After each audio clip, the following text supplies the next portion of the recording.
Welcome back to Sex, Brains and Money. I'm here with my guest, Terri-Jean Bedford, and during the commercial break we were just discussing what I would go well with if somebody wanted to make a meal out of me. And what was it that you said? Well, I said peaches and cream, but then I had another thought. I thought whipped mousse. Ooh, well, it sounds very sweet and very tasty. It's no very, doubt well, about you it. are indeed. Thank you. I do, pretend to pull that off as well as I can. So anyways, now we're going to talk a little bit about something a little more serious, which is the constitutional challenge that has now reached the Supreme Court that Terri-Jean Bedford is involved in. So why don't you tell us where the challenge is right now and what we expect to happen next? All right. We're going to the Supreme Court of Canada June the 12th. As it stands, we're still 2-0. All right. You mean the Superior Court and the Court of Appeal have both ruled in your favor? That's correct. With only one minor setback, and that's the communication law. But I feel that victory is inevitable. Freedom is at hand. Stephen Harper has no more judges' benches to hide behind or robes to crawl under. It's coming. The day of reckoning is almost here.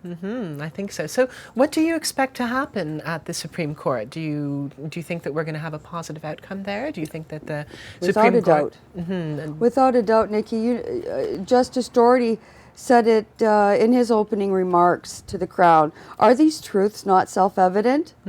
So the Supreme Court of Canada will certainly be reading that line and asking themselves, are these truths self-evident?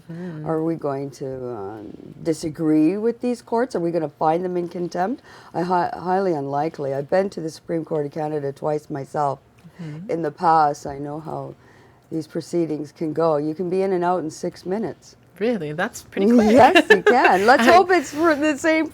Well, I've had clients who have lasted less than 6 minutes, but that's usually a good thing. So, well, hopefully they're going to override the Ontario Court of Appeal's decision on the communicating law as well, because I think that was really unfortunate that they decided to rule that way. But as you mentioned, there was Justice Doherty's decision and his dissenting opinion in the Ontario Court of Appeal decision that hopefully the Supreme Court gives a lot of weight to that, as well as Justice Himel's original decision. So, well, they will, my dear. They will. I hope so too. There's more than one way to skin a cat or a law. That's indeed. Yes, absolutely true. And if the communication law fails, I think that we'll go back and try again.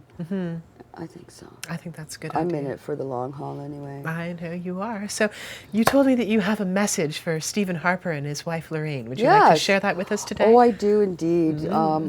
Well, we know you've said he's been a bad boy in the Stephen past. Harper is feckless, and that means that he's uncaring. He doesn't realize that the laws need to be changed, and they need to be changed now.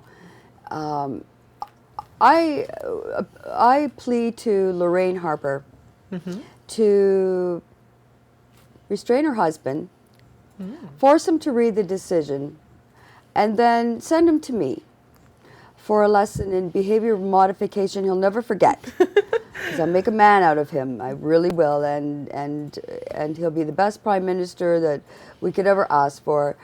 I really believe that if Stephen Harper listens to me, he can get reelected. But if he doesn't, well, he's going to have to suffer the consequences. Well, I'm sure those are just wonderful consequences that I don't many think of your so. clients enjoyed, but maybe not so much Stephen Harper. No. But either way, thank you very much for sharing that message. Thank you. I think that if he has any sense at all, he'll listen to you, because you're a woman who gets what she wants. I'm riding my high horse to Ottawa. Amen to that. With I'll my be there riding with you. crop and toe, Wonderful. yes. Well, thank you again so much for joining us today. It's been a really great episode, and we're just going to take a quick commercial break, and I'm going to come back to close out the show and the episode. Thanks again for joining us, and we'll be right back.